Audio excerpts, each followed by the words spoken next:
Tinya wilila hangalondi zega tiemi tinya wilila fala kachideme tinya wilila hangalondi zega tiemi tinya wilila fala kachideme tinya wilila hangalondi zega tiemi tinya wilila fala kachideme tinya wilila namara shikolomba uyo tinya wilila fala kachideme tinya wilila saraka jugu bomuri tinya wilila fala kachideme nego tinya wilila dabali jugu kemuri tinya wilila fala kachideme.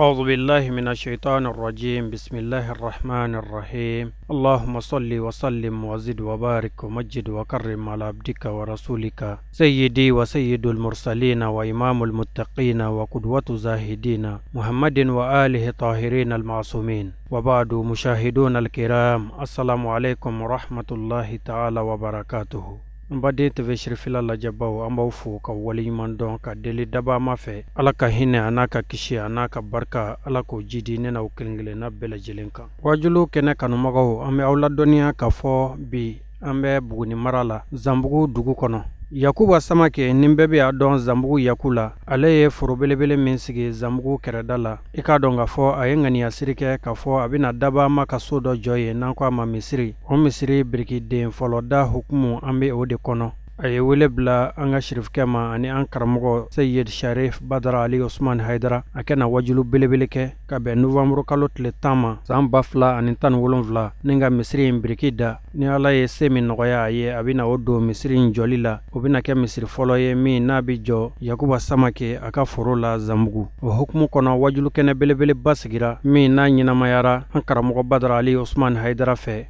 ka dakuruyan fila lase o baaraw bɛɛ lajɛlen daminɛna ni zambugu dugutigiw ka bisimilali ye ana diinɛ ɲɛmaw ka nisɔnjalikanw an ka jɛ k'a ɲɛma daw fɛ konko o bisimila u bɔla so u donna so ayiwa ala su u sago u ma kuma caman dɔn da ayi ko nin ka di ale ye fo ka dana tɛmɛ o tuma na ko foli b'u ye k'u donna u bɔla so u donna ka so ayiwa ko fɛn fɛn m'u ja k'u k'o fɔ an b'o lamɛn ala su a sago ka fili ka da ye. An bɛ nabaga bɛɛ lajɛlen fo ka mɔgɔ minnu kɛra nin ko in sababu ye an ka foli ani dugawu ka ɲɛsin a bɛɛ lajɛlen ma alhamdulillahi rabbil alamina sababu o sababu bɛ na o kuma ala barika dalen kɔrɔ kɔfɛ ka kira wale ɲuman dɔ an bɛ sɔrɔ ka bonyatigi ani karamatigi ala ye diɲɛ tuloma gwɛni cɛba min ye Seydi Sharif Usman Madani Haidara o kuma an bɛ ale barika da ka tila ka ɲini ala fɛ ko fɛn min nara Haidara ka diɲɛ kɔnɔ Mali kɔnɔ ko ala kana Mali minɛ an ma ala kana diɲɛ minɛ an ma an b'a deli ala fɛ ala kana to jafala ala kana bɔnenw to ala an bɛ wale ɲuman dɔn kɛ ni ala sɔnna Badara Ali ye kɛnɛ sɔrɔ dɔnnibaa de dɔnnibaa a ye kɛnɛ sɔrɔ fonisire de fonisire a ye kɛnɛ sɔrɔ ɲalikɛla de ɲalikɛla a ye kɛnɛ sɔrɔ o tuma na diɲɛ kun sigira ko ni aw kɔrɔbayala aw na Sharif Usman Madani Haidara aw kunna a kuma suli o tuma aw kɔrɔbayale a y'a kunna wolo cɛma ani musoma a balolen o tuma ani min ni o bilala ɲɛ an bɛ Buguni section a ɲɛmɔgɔyaso bɛɛ lajɛlen fo o tuma janko ala ka cɛba min ye Alhaji Muhammadu Tarawele Sharif Usman Madani Haidara ka imamu ala ye Haidara bila ka na mɔgɔninfin tiɲɛnen ni k'a dilan kabako de ye Haidara ka ko ye mɔgɔw tiɲɛnen kɔrɔ kɔ denmisɛnninw tiɲɛnen jɛnɛya ni suyɛnni ani janfaw waralen kɔrɔ kɔ Haidara de saniyala ala fɛ ale fana nana mɔgɔw saniya ka bɔ o nɔgɔ la ka jamana bila basigi la diɲɛ mɔgɔw kamana gan bɛ ni mun ye bi mɔgɔninfinw tiɲɛnen nka u dilan usine min bɛ diɲɛ kɔnɔ o de ye kira ni a somaw ye janko Sharif Usman Madani Haidara o tuma na o ka alimami o b'an bolo kɔrɔ an bɛ foli kɛ i k'a dɔn ni a diyara ala ye ka a sɛmɛya ka Yakuba Samake Zambugu Yaku o tuma ka a barika da i k'a dɔn cɛ dɔ ye sɔrɔ kɛ nka ale ma faso kanu o tuma Yakuba Samake a y'a faso kanu an y'o fɔ kuma daminɛ na n ko an bɛ a masaw barika da janko a ba ni muso ɲana a bɛ ŋana wolo o tuma a bɛ barikatigi wolo an bɛ barikatigi ka kɛnɛ kan barikamɔgɔw fana nana o tuma kana o ko sariya o tuma salamu aleykum wa rahmatulahi wa barakatuhu. An bɛ kɛnɛ min ka kɛnɛ dogolen tɛ nin ye bonya kɛnɛ ani karama kɛnɛ de ye wala an bɛ nabaga bɛɛ lajɛlen fɔ Buguni section tɔgɔ la k'u bɛɛ barikada janko mɔgɔ minnu bɔra Bamakɔ u ɲuman nana cogo min na Ala k'u ɲuman segin ka t'u ka denbaya la hɛrɛ la o la an b'a ɲini Ala fɛ Ala ka tiɲɛ dɛmɛ Ala k'u n'u dɛmɛ sijan ni kɛnɛya labanko ɲuman Ala k'o di karamɔgɔ n'a ka denbaya ma sijan ni kɛnɛya labanko ɲuman Ala k'o di karamɔgɔ n'a ka denbaya ma Ala ka don ni jugu bɛɛ cɛ jugu min ko tɛ ɲɛ o kɔ Ala k'o mago sa Ala k'o ta tiɲɛ Ala k'o ferekete yɛlɛma Ala k'o ka jɛ kɛ juru ye Ala k'o halaki Ala kana n ka jugu Ala kana jugu bɔ an na kira arama kosɔn karamɔgɔ bonya kama sallallahu alaihi Muhammad an bi namba bɛɛ lajɛlen kelen na fo an b'a ɲini Ala fɛ u natɔ fɛn min ma u sɔrɔ u taatɔ u kana u sɔrɔ an bi Ala fo ka Ala barika da ni wasa ye ka Aliyu Usman Haidara an b'a fo dati foli min na mɔgɔ min fa bi mankutun tɛ ka sɔrɔ mankutu yɔrɔ t'a la Ali tɛ Ali mankutu yɔrɔ b'a la sira bɛɛ kan nka kuma sukura an tɛ se ka fɔ an bɛ kuma caman kɛ Badara ni de jɛra bi tɛ mɔgɔw bɛ kɛnɛ in kan yan minnu bɛ se ka seereya kabini an jɛra don min na kɛrɛnkɛrɛnnenya Zikiri Jare ale bɛ kɛnɛ kan yan a bɛ se ka seereya Badara bɛ taa ne fɛ don min n bɛ busi de tugu n ka so kɔnɔ bugurimugu i n'a fɔ dugumana in bɛ cogo min a bɛ ten a tun bɛ si a Badara delila ka si ne fɛ bugurimugu cɛ ma tan busi tugunen donc bi jɛ tɛ o don ne ɲagara Badara la fo ka taa dan tɛmɛ mais an tɛ se ka kuma kosɛbɛ ne ko Ali ma n ko anw bɛ funteni na yan ani dibi a ye min fɔ ne ye o bɛ ne ni Ala cɛ donc an bɛ Ali fo k'a barikada danti foli min na et puis ni n'a jɛra don o don i bɛ da la ka taa fɛ don o don n'i gɛrɛla la i bɛ danaya kura sɔrɔ a la min tun t'a la fiyewu donc o de ye kabako ye mɔgɔ caman bɛ diɲɛ kɔnɔ bonya b'a kan karama b'a kan n'i n'a jɛra n'i gɛrɛla la bɛɛ i bɛ tigɛ a jogo la mais n'i gɛrɛla Ali la dugu jɛ o jɛ i bɛ kaba la n'i ko i bɛ kuma dɔrɔn i bɛ kɛ jeli ye donc an bɛ kuma da nin yɔrɔ in na yan ka Ali fo dantɛ foli min na kuma dɔw min na n'Ala sɔnna. Alhamdulillahi rabbil alamin nin bɛɛ lajɛlen tɛmɛnen kɔfɛ kuma galama nana tɛnguwan karamɔgɔ la Seyid Badara Ali Usman Haidara a ye min sɔrɔ ka lase Zanbugu novembre kalo tile 10 san 2017 an ka ɲɛmada fɛ. An bɛ Ala tanu ka Ala fo ka Ala waleɲumandɔn ka Ala barikada ka bɛn bi le 9 11e mois 2017 wa tabakɔrɔ kɔnɔna la ani an balima wala sindiw ani silamɛw ani kanubaw an bɛ Ala fo la ka Ala waleɲumandɔn o kɔfɛ ka tanga ɲini ale Ala fɛ a ka don ani Ibilisa cɛ sitana min kɛra faralakeru fɛ ka bɔ Ala subhanahu wa ta'ala ka nɛɛma bɛɛ lajɛlen na ka laban k'an sindi ni ale Ala subhanahu wa ta'ala tɔgɔ barikama ye Ala min y'a latigɛ ka ne ni aw kafo ɲɔgɔn kan bi n'o Ala kelen bɛna tila ka ne ni aw bɛɛ lajɛlen fara don n'a nataw la o kɔfɛ ka kisi nɛɛma caman ɲini a fɛ a k'o kɛ danfɛnw la sɔrɔ ma kan n'o ye Muhamadu ye alayhi salatu wa salam Muhamadu min cili kɛra a danfɛn bɛɛ ma nɛɛma sɔrɔ ye kafiri fara silamɛ kan jinɛw ni adamadenw ni baganw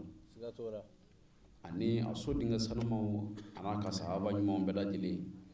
ani maa o maa sɔnna ka tugu kira ka sira in nɔfɛ n'o de ye Ala ka diinɛ ye ka baara ɲuman kɛ n'a ye fo ka taa se lahara don ma o kɔfɛ k'aw bɛɛ lajɛlen fo ni silamɛya ka bɛɛ a n'a ka keleya foli n'o de ye Ala ka kisi kɛ ne ni aw bɛɛ lajɛlen kan an b'a ɲini Ala fɛ su in na an kafora hukumu min kɔnɔna la n'o de ye an balimakɛ ka misiriw biriki fɔlɔw daliw ye a ka fa dugukolo k'a yan an b'a ɲini Ala fɛ a dali Ala k'a kɛ hɛrɛ ye musaka minnu bɛna don biriki fɔlɔ dalen kɔfɛ yarabi a ma Ala k'a bɛɛ lajɛlen nɔgɔya ye minnu bɛna fara a ka baara in na n'o ye misiri jɔbaw ye an b'a ɲini Ala fɛ Ala k'a fanga d'u ma misiri in jɔlen dugu in kɔnɔ an b'a ɲini Ala fɛ a jɔkun ye bɛn ni keleya min ye Ala k'o sabati dugu in den Ala k'o bɛn Ala ka hɛrɛ k'an n'u ye ala kan kanda amin banabaatɔ minnu bɛ ala ka lafiya d'u ma kɛnɛyabaatɔ minnu bɛ ala ka kɛnɛyaw jidi dekun bɛ maa o maa kan minnu ta ye furuko ye ani minnu ta ye denko ye den barikama ni furu barikama bɛ ala bolo ala k'a di bɛɛ lajɛlen ma ala k'an kunna diya ala ka silamɛya dɛmɛ ala k'an ka dɛmɛba ye ala k'an fatu silamɛya kan ala k'o k'a ka alaya bonya kama kira n'a so dingo kama sɔlila rasul karim o la o hukumu kɔnɔna la an bɛ ala de fo masa min ni a ka kabakow ti ban ti ban dɛ tile bɔ k'a bin ani kalo bɔ k'a bin ala sɔnna a ma k'a ka kabakow bila olu kɔnɔnaw la siga tɛ nin na n'o ye a y'a nɔgɔya dɔw ye olu bɛ suna su fɛ kosɛbɛ kɛ a y'a nɔgɔya dɔw ye olu bɛ baara kɛ tile fɛ dira nin bɛɛ lajɛlen ye kabako de wallahi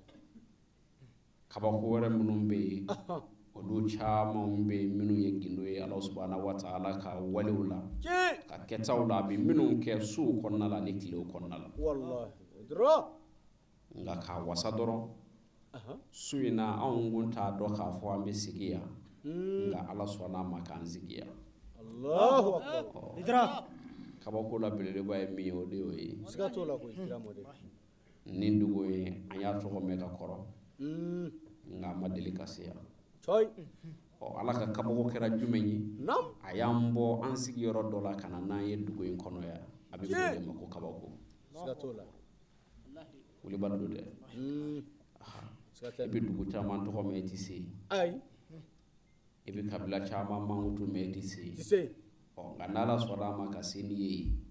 i b'a dɔn k'a fɔ o ye ala ka kabako ye kabako ye jumɛn ye hinɛ min k'i ye siga tɛ nin na k'a kafo ani an faw an'an ka maakɔrɔw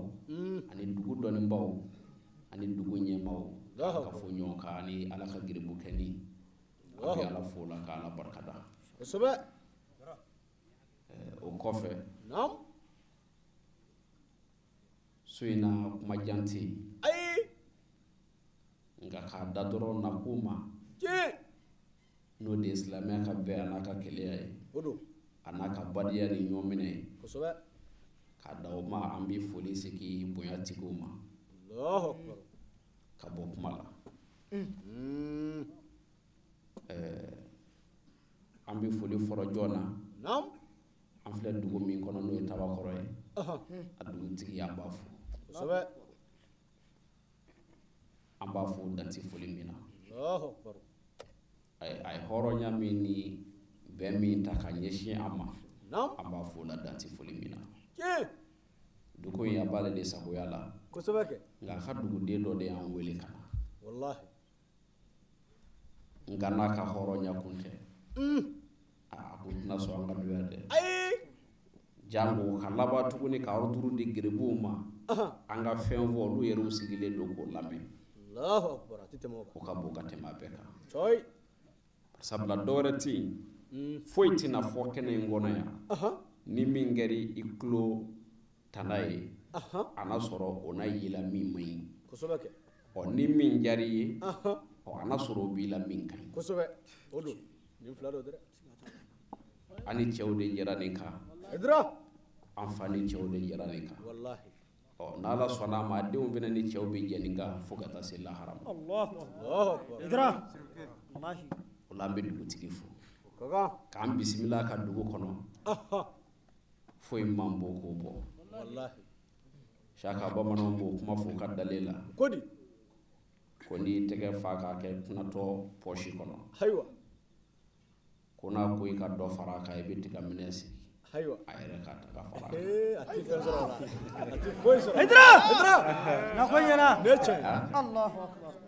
wulibali don dɛ amin bonya da ye min ye o de ye k'an sabati i ka dugu kɔnɔ foyi man bon k'o bɔ an bɛ dugutigi fo k'a ka dugudenw bɛɛ fo o kɔfɛ an ka diinɛ ɲɛmaa minnu bɛ yan n'o y'an ka imamu ye olu de y'an ka dɔnnibaa ye olu de y'an faw ye ka na fara an kan su in na a bɛ fɛn min jira an na ala de b'a bonya dɔn ala de b'a hakɛ dɔn a b'an jigi sigi a bɛ an tɔ sewa ni ala subhanahu wa ta'ala ka diinɛ dɛmɛli sabula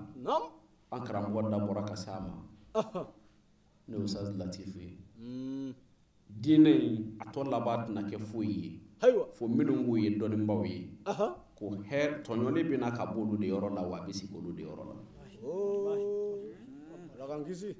amin o kuma kɔrɔ ti dɔwɛrɛ ye o tɔɲɔli na yɔrɔ ye jumɛn ye ni dɔnnibaaw yɛrɛ damaw banna ɲɔgɔn na a bɛ fɔ yan ko tɔɲɔli nana a bɛ sigi jɔnniw de ma anw yɛrɛ damaw kɛ e min ko i ye karamɔgɔ ye e min ko i ye maa min ye e min ko k'i ye dɔnnibaa ye n'aw yɛrɛ damaw banna ɲɔgɔn na a bɛ sigi jɔnni ma n'aw yɛrɛ damaw tɛ mun kama a ka denw na ci a musow na ban ɲɔgɔn na a ka denw na ban ɲɔgɔn na a ka kabilaw na ban ɲɔgɔn na n'o kɛra o ye dugu cilen ye tɔɔrɔ sigira jɔnni ma i den ni maa min kan k'a ɲɛnabɔ i muso ni maa minnu musow kun kan ka jɛ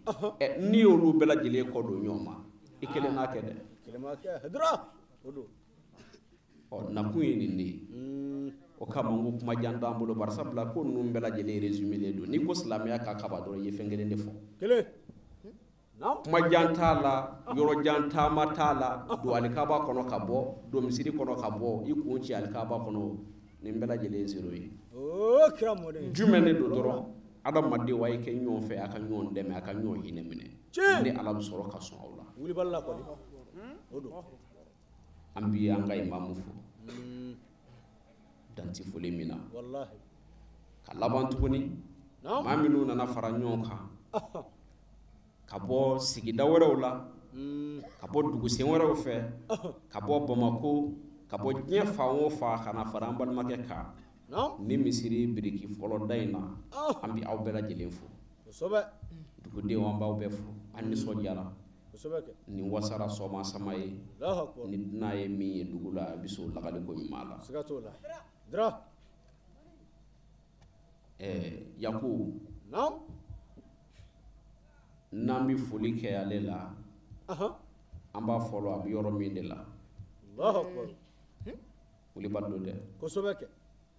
o kama kitabutigi ko ten ko n'i b'a fɛ ka du dɔn dɔrɔn ko a ma se ka don du kɔnɔna la ko n'i ye du den dɔ ye kɛnɛ ma ko du y'i kɔrɔ ni woliba ye dɛ amin n'i ye du den ye ka ban min bɛ du kɔnɔ i b'o dɔn mun kama du den de bɛ bɔ ni du kɔnɔ ko ye a ma se ka don tuguni Yaku an b'a fo mais an b'a mansaw fo k'a ka dugudenw fo sika foyi t'a la gindo dɔnbaa o ye ala de min bɛ duw kɔnɔ o ala de b'o dɔn nka kɛnɛ kan ye kɔni n'anw bɛ min seereya an b'a dɔn k'a fɔ a bɔra du dɔ kɔnɔ o ye wulibali ye dɛ foyi t'i jɔ k'a ɲɛ bɛ min na k'o fɔ walima min don n'i da k'o fɔ o dɔrɔn de don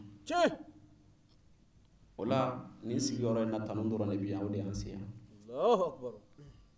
tanu dɔrɔn de bɛ yan k'a balimakɛ fo a ye cɛsiri min kɛ diinɛ kɔnɔna la n'o ye ani anw jɛ ka se bi ma o dɔrɔn de bɛ anw bolo k'a fɔ a ka dugumaw ye barisabula misiri anw mana o c'est-à-dire o biriki fɔlɔ dali kama yan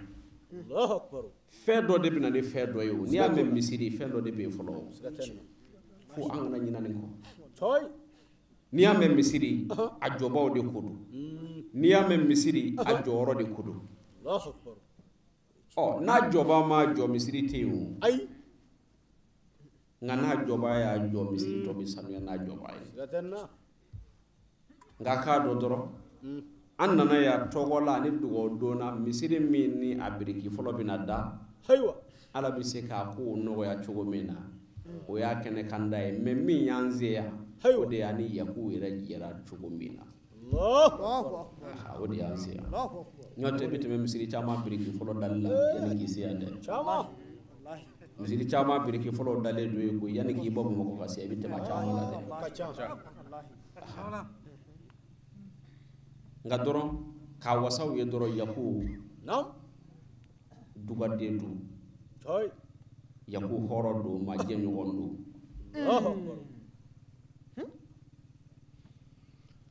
mun kama anw ka du kɔnɔ a ko ni maa min donna ɲɔgɔn na kosɛbɛ o ye ne ye nka ne bɛ se ka caman fɔ a kan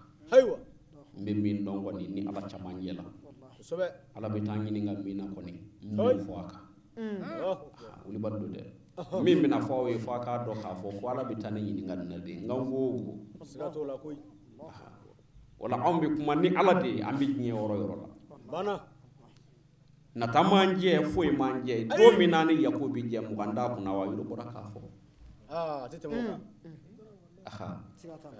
wuli b'a don dɛ an n'a bɛ jɛ don min na mugan d'a kunna nka fɛn min kun b'a kunna o ka bon ka tɛmɛ miliyari kan o de y'a jɛ o ye jumɛn ye yakubu y'an ka cɛkɔrɔba kanu k'a b'a n'a ma ɲɔ ye kaba t'a dɔn hayidara finnen don a jɛlen don a t'o dɔn a ye hayidara kanu a y'a kanu ni jumɛn de ye ko hayidara don wala a y'a kanu ko a ye fɛn min fɔ ala ka diinɛ la ko a y'o kanu adamadenya hukumu kɔnɔna la a y'o kanu a tugura a nɔfɛ o y'a sɔrɔ ne n'a ti ɲɔgɔn dɔn saka foyi man bon adamadenw taatɔ la halaki la adamadenw taatɔ dingɛ kɔnɔna la n'u t'u yɛrɛ bɔ fiyewu dingɛ jugu minnu kɔnɔna la maa o maa y'o bɔ foyi man bon ka tɛmɛ o kan n b'a fɔlɔ kɛ jumɛn ye anw ka jamana ye diɲɛ fan bɛɛ lajɛlen dɔnnen don ni jinɛmoriya ye n'i kɛra jinɛmori ye kaba dɔrɔn k'a fɔ e bɛ se ka tasuma minɛ ji sanfɛ maaninfinw jɔlen ɲɛna kaba dɔrɔn i kɛra ala dɔ ye anw ka jamana in kɔnɔ hali bi hali sini e kɔni ka se ka fɛn dɔ kɛ maaw ɲɛna min bɛ se ka maaw b'u dabolo kan olu ti min dɔn ko o don c'est-à-dire k'o biri o kɔmɔ la o ti min dɔn o ti tɔtɔw la o la maaw bɛ taa halaki kɔnɔ tan de bari sabula maa caman dara tan de jinɛmoriw fɛ o kiraw don nabi ɲumanw don ninnu de ye karamɔgɔw ye ninnu de ye waliyiw ye ninnu de ye ala ka maabaw ye ni jumɛn ye ni ba taara ko kɛliw ye fɛn minnu ni hɔrɔn yɛrɛ bɛ maloya kɛli la i hɔrɔn ɲɔgɔn ɲɛna hɔrɔn bɛ maloya jumɛn de la java hɔrɔn bɛ maloya o la kalondigɛ hɔrɔn bɛ maloya o la o la hɔrɔn yɛrɛ ka t'i jɔ ka maa dɔ java ka fɛn dɔ jira a la ko e ye alama ye hɔrɔn tɛ sɔn o ma hɔrɔn kafiri tɛ sɔn o ma jango maa min ko i ye silamɛ n'anw ka jamana in kɔnɔ nin dɔnnibaa sifayaw kɛra ka maaninfinw mako sa hali sini a dɔw b'a gɔngɔn fɛ yakubu nana gileki fɔlɔ jumɛn bɔ k'a da o kɛra o de ye bɛɛ lajɛlen b'a dɔn mawuludu kɔnɔna la ale de tun bɛ bɔ ka demonstration kɛ k'a jira adamadenw na k'a fɔ nin ko in bɛ kɛ tan nin bɛ kɛ tan a bɛ kɔnɔ ɲɛnama pan k'a bɔ kuranɛ kɔnɔ i yɛrɛ jɔlen ɲɛna a bɛ fɛn caman caman kɛ i yɛrɛ jɔlen ɲɛna mais mun de la a ye nin kɛ silamɛw ɲɛna mun na a ye nin kɛ ala ka jɔnw ɲɛna mun kama ale ka wari sɔrɔ wa a ka dɔn wa ayi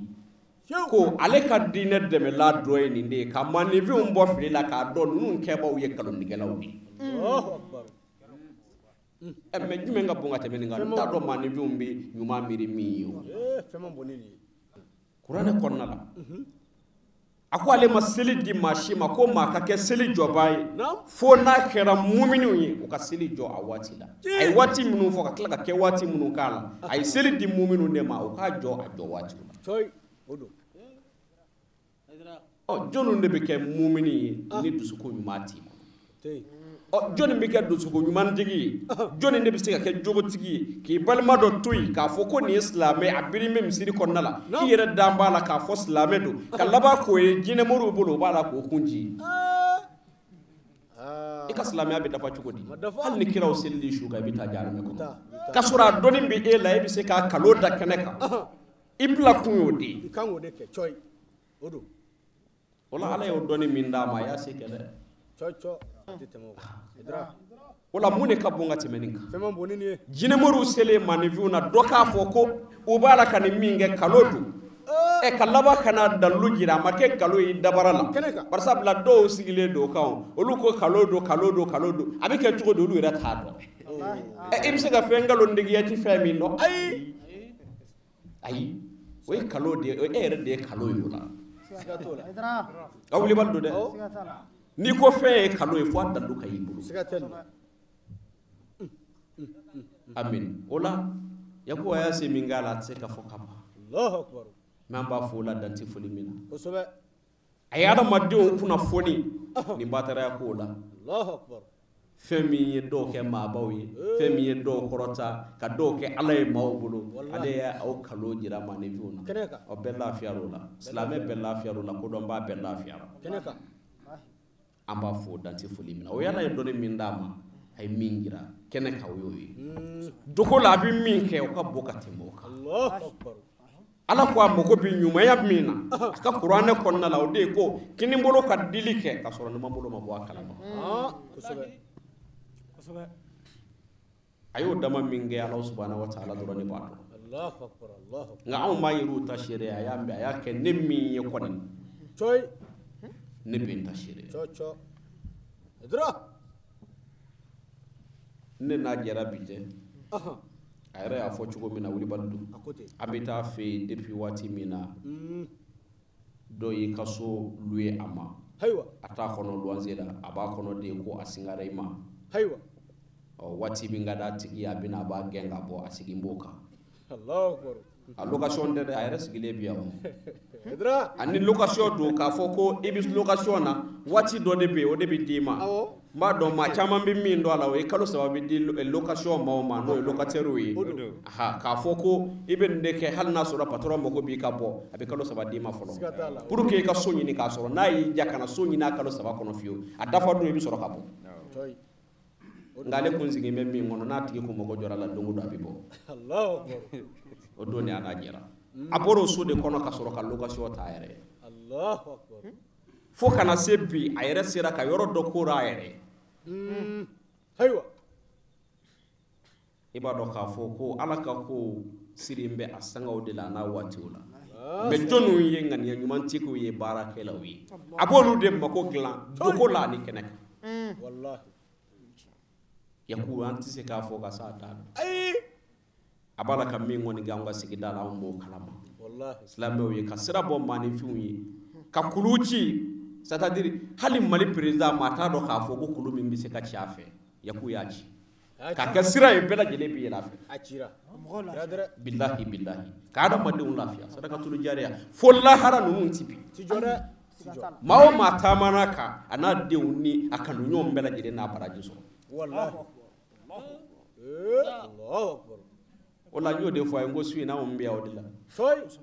ka barakela fo aka barala jonu nyena afaso kono maw nyena o ka do ko we de do soro ko ala ka dine joba do adama dia glambado setenna amin amin day dra jesiri nyina fe hali biya bi bara mina ko farfu nyina fe aka do faraka wallahi aha amin otmana kofe nam jamiatul ansar din no e minu chemunu ni muso munu farala nyon ka ku yere di alama ni ala ka dine de melew ni anu kan nafulu buguni ngaw chama biya haywa buguni ngaw chama biya da fe dugo ma wore o ansaru o bela jeli o ka barabla kana fara suina ambal makeka wallahi ambufu dan ti foli mina ka cesiri de ñino fe wallahi ka bara de ñino fe ani jijatoro Allahu akbar makela bora ko defo ko mois de solidarité haywa o min demena sisa haywa on ga jamana kono ni wiya 23e édition ni no de ashien mugani zamana keli mimbi ka on ga jamana ko jume ko hine nyokona kalu jonu setigu senawi ashien mugani zamana de temena on ga jamana ko Allahu akbar ngam wani vlamin de mena fona ya to sebele telela tanda do ko min wallahi nga ala sona ma ka don mana mina ala sona ka bunya ta ka di an karamgo ma idra n'o ye Asir Sherif Usman Madani Haidara ye ni cɛ minnu ni muso minnu fɛnɛ sɔnna k'u yɛrɛ di Ala ma n'u ni n'u ka nafolo ye Ala sɔnna k'a bonya jira mumini ni silamɛw bɛɛ lajɛlen la Mali kɔnɔ yan ni Mali kɔ kan wuli b'a dɔn dɛ Mali kɔnɔ yan ni Mali kɔ kan Ala sɔnna ma ka nin ko in jira ni dɛmɛbaaw ye jɔni diinɛ dɛmɛbaaw minnu y'u ni n'u ka nafolo di Jamiyatul Ansardin ni layidu min ta ni silamɛya dɛmɛli anw ka jamana région ti région foyi ti dans les 8 régions commandées du Mali k'a fɔ ko nin dɔ c'est-à-dire a dɔ bɛ yen ko o ma nin événement in cérémoniser région dɔ la ne t'o région dɔn ayi n bɛ ka région de ka bon cercle ye o n'o tɛ hali commune bɛɛ lajɛlen y'a kɛ mais fɛn min ka bon ta bɛ kɛ o de la fɔlɔ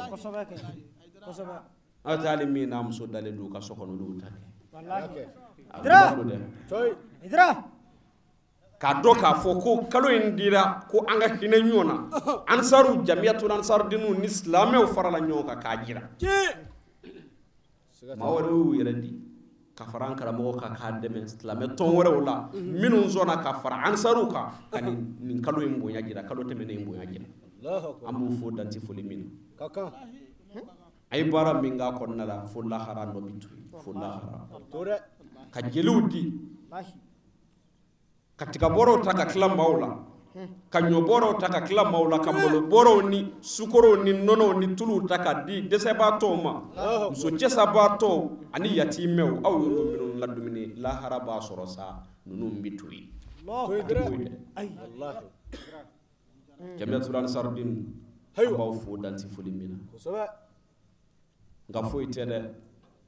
layidu min na y'a ta yɛrɛ kan ani layidu min ni Ala y'a bila silamɛ bɛɛ lajɛlen kan foyi m'a kɛ ni o tɛ n'o tɛ tɔn ka ca Mali kɔnɔ dɛ silamɛya dɛmɛ tɔn ka ca Mali kɔnɔ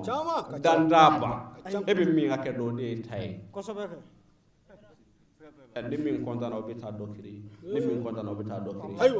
a bɛɛ lajɛlen ye silamɛya dɛmɛ tɔn di nka Mali kɔnɔ yan ani Mali kɔ kan Jamiyatul Ansardin aw ɲɔgɔnna tɛ yen cɛw b'aw ladege mais dɔ wɛrɛ tɛ dɛ a ka layidu a ye min ta aw yɛrɛ kan n'o ye diinɛ dɛmɛli ye a ye min ta aw yɛrɛ kan ani a ye layidu min ta Ala subhanahu wa ta'ala ka silamɛya ye foyi m'a kɛ n'o tɛ ni sɔn kɛra o la duguw bi ja ni sɔn kɛra o la jamanaw bi ja ni sɔn kɛra o la duw bi ja ni de kama layidu in de kama Ala subhanahu wa ta'ala y'a fɔ kuranɛ kɔnɔna la Muhammadu nous t'avons seulement envoyé comme une miséricorde dans le monde wallahi layidu in de kama Ala ye nin fɔ Muhammadu i ci c'est-à-dire i ma ci foyi ne ye ci k'i kɛ misaliya de ye i n'a fɔ dɔrɔn hinɛ ye diɲɛ bɛɛ lajɛlen ye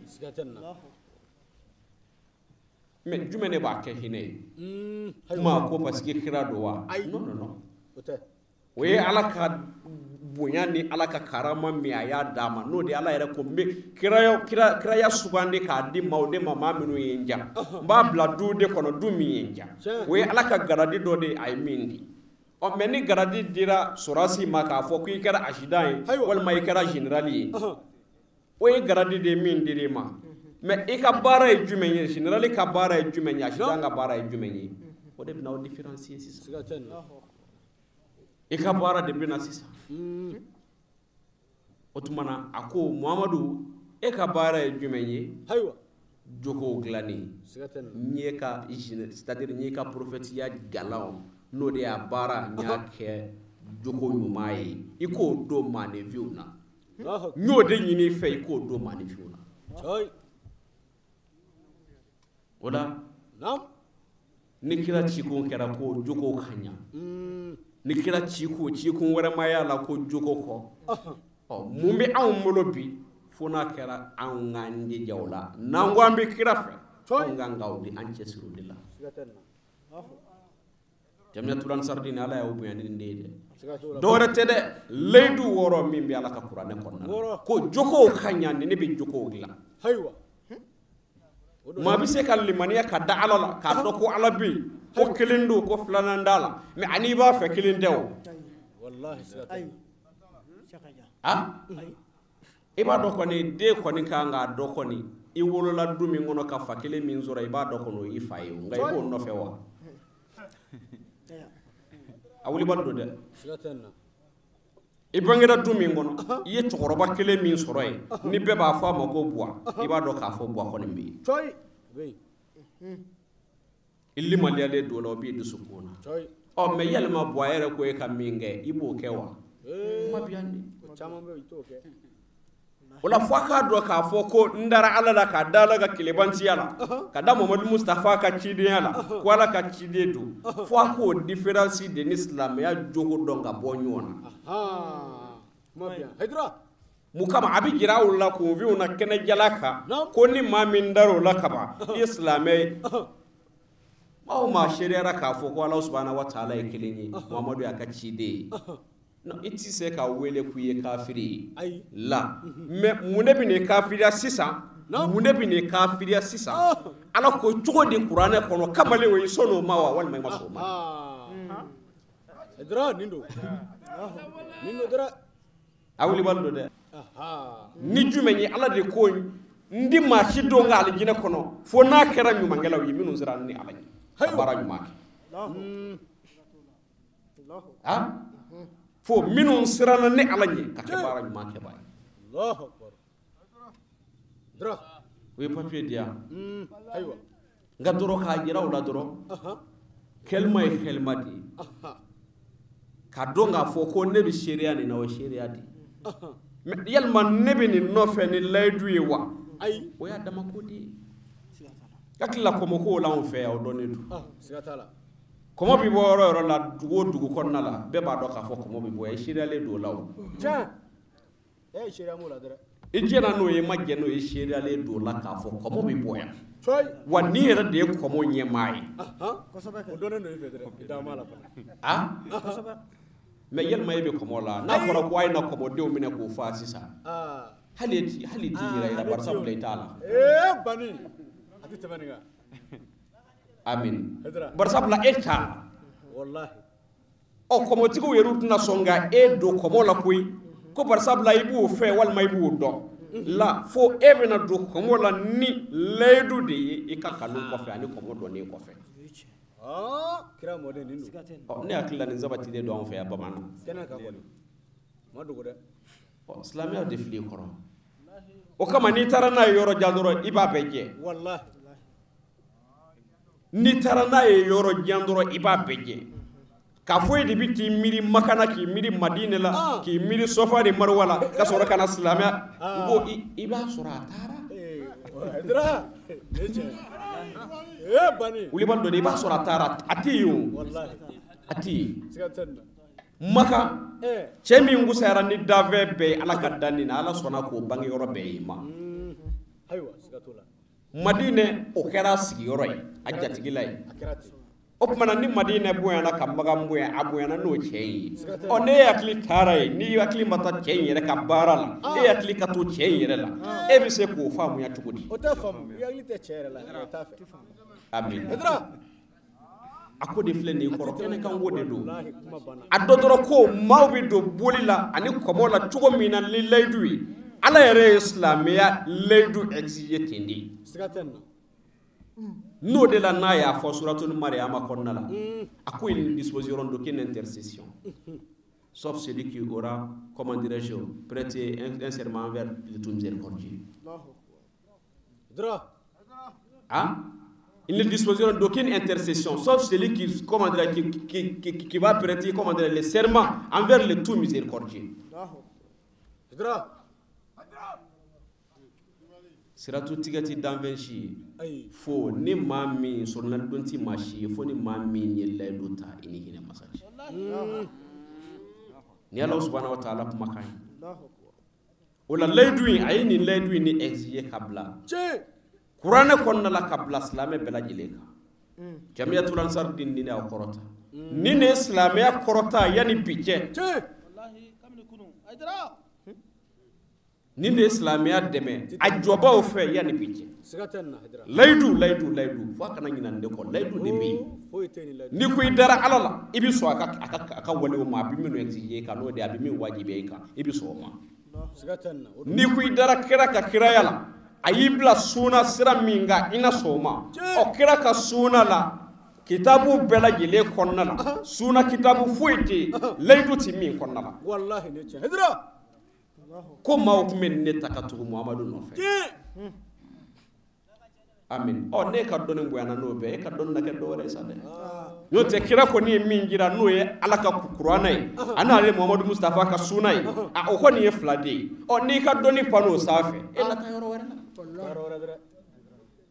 ɔ fo a kana ɲina ninnu de falen don diɲɛ kɔnɔna la mɛ dɔwɛrɛ tɛ dɛ parti défend ani nka intérêt personnel ɲinini foyi tɛ n'o dɔrɔn tɛ n'o tɛ bɛɛ b'a dɔn k'a fɔ adamadenya ɲuman foyi tɛ yen ni jugu tɛ ɔ silamɛya dun bɛ se cogo di ka kɛ ko jugu t'a kɔnɔna la silamɛw fɔ a k'a dɔn wa nin de y'a nakun ye dɛ an sera yan nin de kan dɛ bari sabula an ni cɛ min jɛra Yaku a ye nin layidu in de ta ala ye k'a yɛrɛ di ala ma ni a ka diinɛ dɛmɛli a n'a ni n'a ka nafolo yan'o cɛ o y'a sɔrɔ a ye layidu 6 de ta ala ye ka don ala ka silamɛya la an n'a jɛra nin de kan wa an bɛ fara nin de kan an bɛɛ bɛ taa dan kaburu kɔnɔ ni ala sɔnn'a ma nin layidu in de kan o la a bɛ wajibiya an k'an da maga a la an jɛra fɛn min kan nakun ye nin de ye ɔ nin de kɔfɛ sa misiri yɛrɛ jɔlen sɔrɔ kan a wulibali don dɛ n ko nin de kɔfɛ misiri yɛrɛ jɔlen sɔrɔ kan o la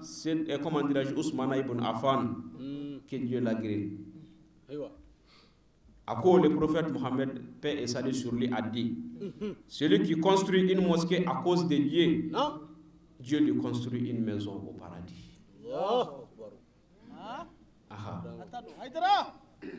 mɔgɔ min ni o sɔnna ka misiri jɔ ala ɲɛda kama ko i k'a dɔn ko ala bi so jɔ o ye alijinɛ kɔnɔna la nin wulibali ye dɛ jɔnni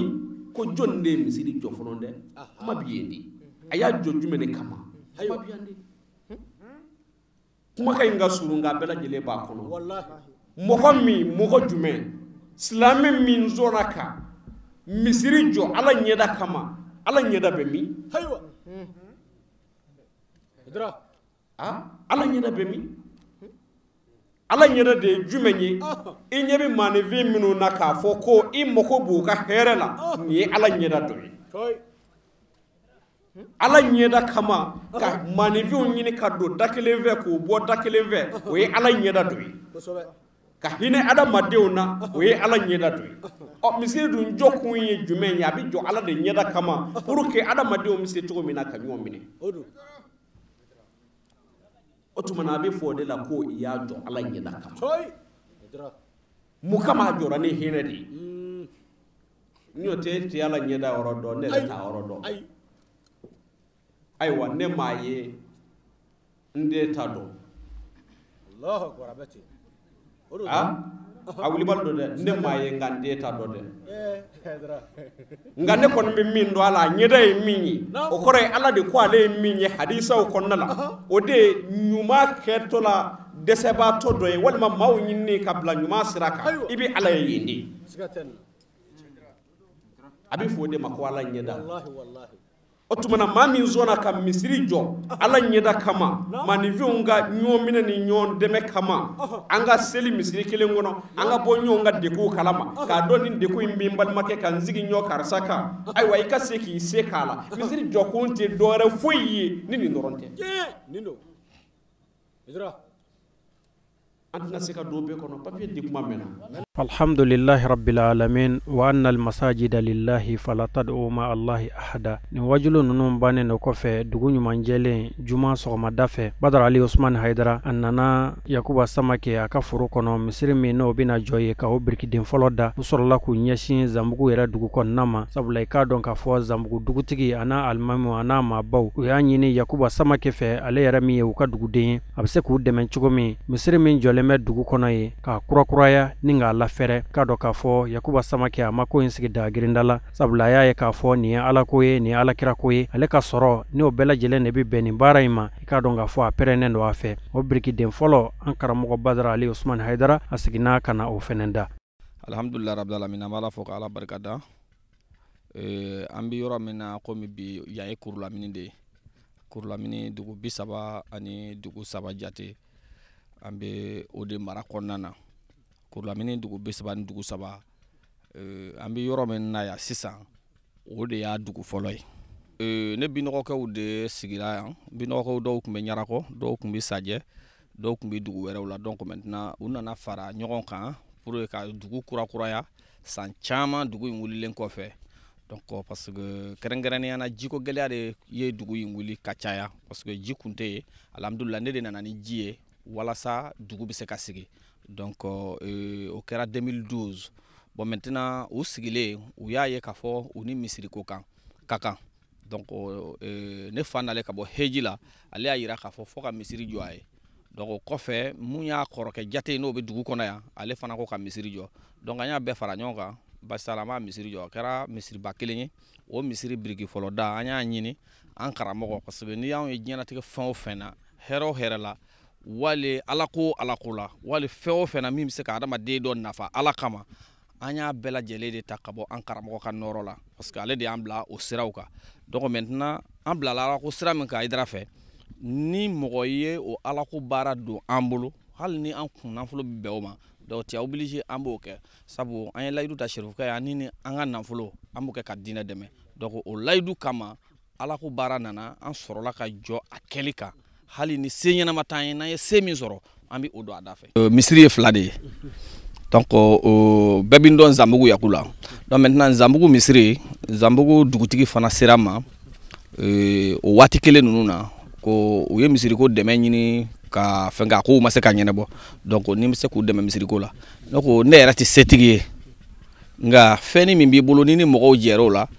a bɛ mɔgɔw miiriya ta k'a fɔ ko se dɔ b'i ye n'o tɛ ne yɛrɛ tɛ setigi ye mais toujours n y'o de fɔ layidu kelen min bɛ anw n'an karamɔgɔ cɛ ni ala ko baara fɔra an ye n'an kun nafolo bɛ bɛn o ma a bɛ don o da fɛ donc Zanbugulakaw fana y'a ɲini an fɛ ko an ka jija ka misiri jɔ u ye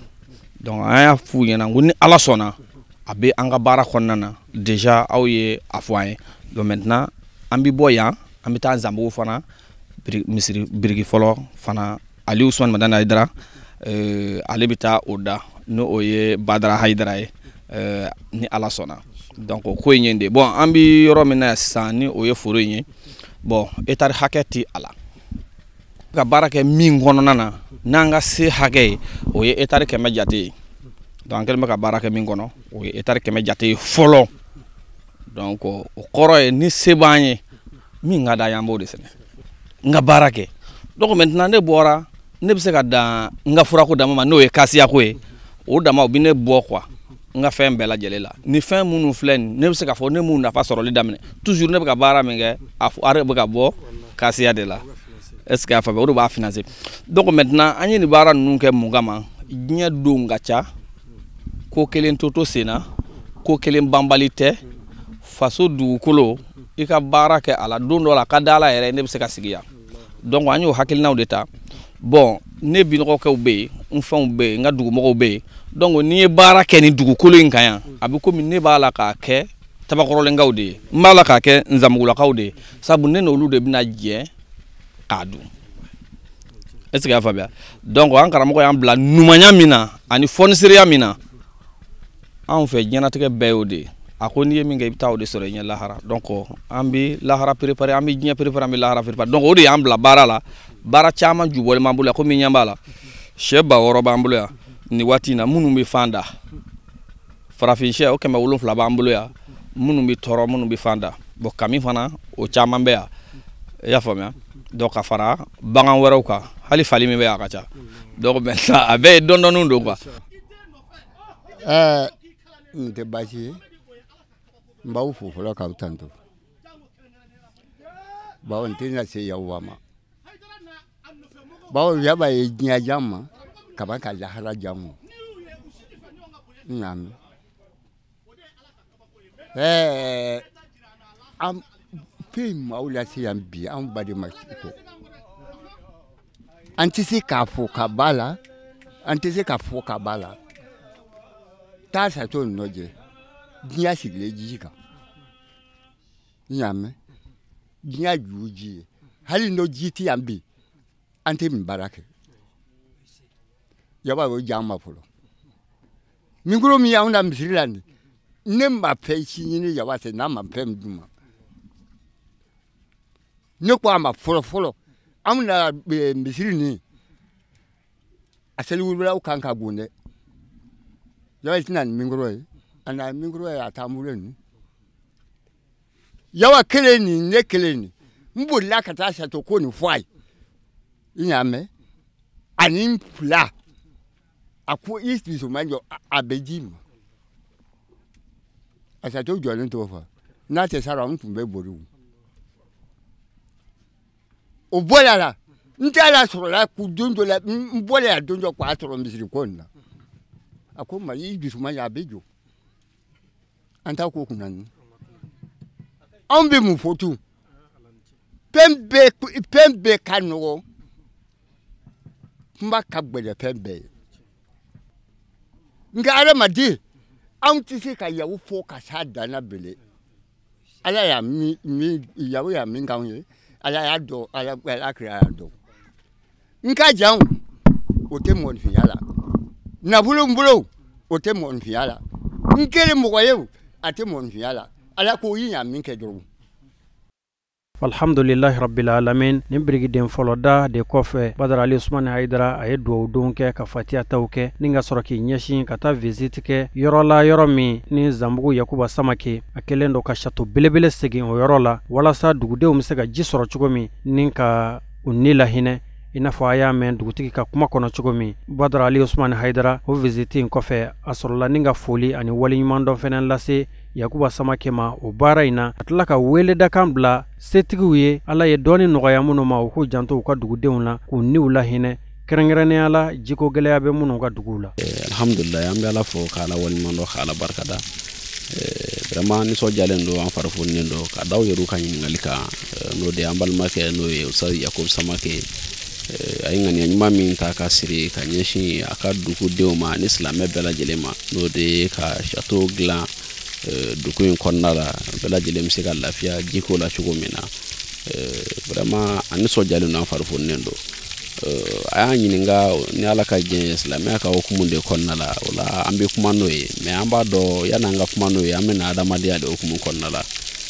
adamadenya la k'a fɔ n'i y'o jateminɛ k'a lajɛ i b'a ye adamadenw tɛ se ka taa fiyewu ni fɛn dɔw tɛ fɔlɔ belebelebaw ye jumɛn ye ala ka nɛɛmaw la o ye ji ye ani ka fara fiɲɛ kan an b'a dɔn k'a fɔ mɔgɔ min sɔnna ni ala subhanahu wa ta'ala ka diɲɛ adamadenya hukumu kɔnɔna la ka maa dɔ ni lahinɛ ni ji ye dan foyi t'o la adamadenya kɔnɔna la silamɛya ko t'o la kafiriya ko t'o la maa o maa kɛra hinɛ ɲinikɛbaa ye ala bɛ sɔn ka hinɛ i la o la inshallah ta'ala ni nana silamɛya hukumu kɔnɔna la dan foyi t'o la kira alayhi salatu wasalam ko te fɛn caman bɛ yen minnu bɛ to adamaden kɔ i ka baara kɛtaw la silamɛ mumini kɔ i ka baara kɛtaw la minnu n'o sara tɛ dabila fiyewu fo ka taa se lahara don ma o kɔrɔ ye hali ni t'i diɲɛnatigɛ in na olu saraw bɛ k'i ye o dɔ ye jumɛn ye maa min sɔnna maa min sera ka kɔlɔn sen ka di adamadenw ma u bɛ se ka min cogo min na ka adamadenw bɔ dekun na n'i ye kɔlɔn ta k'a lajɛ nin ka bon ka tɛmɛ kɔlɔn kan sabula ni ji min di tile kɔnɔna la kɔlɔn 100 tɛ se k'a ji di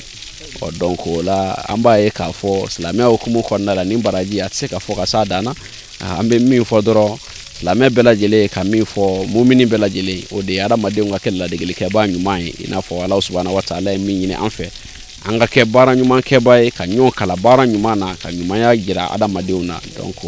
nin bɛ an b'o dɔrɔn de fɔ silamɛw ye bɛɛ lajɛlen ka ladegeli kɛ ni a ye ni ala ye se kɛ maa o maa ye ka hinɛ i ka dugu la ka hinɛ i ka jamana la ka hinɛ i ka dugudenw na ka hinɛ bɛɛ lajɛlen na an bɛ o de fɔ mu'minu yambo de fo islamu bela jeli inshallah taala am bi dugo ke ka daw kan ya Allah subhanahu wa ta'ala ka je ka ngini ala fe here chama bi ala bolo ala ko di amma ala kan sutura yakubu yara ala ka here kai halbi ala ka yara ujidi mawo ma bi amma ngini ala fe ya rabbi amma ala ka sekebe ala kan ansiri mana ala ka labon manda ma ala kan sutura kan korota kira na so moko kama sallallahu alhamdulillah rabbil alamin ambade te beshir fila la jabbaw amunu ye wajulu kena kanu mawla doniya ka fo nin tuye anye zambugu yakuba samake aleka dugudo ni nyinama ya titajiko ikado ka fo yakuba samake ay nyinama ya nogoya aka dugu sigibagawiye ni forage belebele seni ni ala ko ay jinani adama den fenanda batulika ma ikado ka fo yakuba samake ay nganiyata ka fo abi ala bato so anyumanjo dugudewnye uke ala bato fere kono uke ala bato lafia kono ninga tlaka seneke yoro belebele bi zambugu kono ani baga mara yoro fogata se baga misew ma no ye shew ni kamiwe amadel ala fe ni sigida nyogona chama mi ala bolo ala ko irane naula kaufu ka wole nyimando akanyama dalula ka fulla kuma bade zambugu madina kurula mini buguni jamiyatu ansardin tonde unu kanu magaw bela jelema sigida ware ala ko irana wa shukran lakum fi amanillah.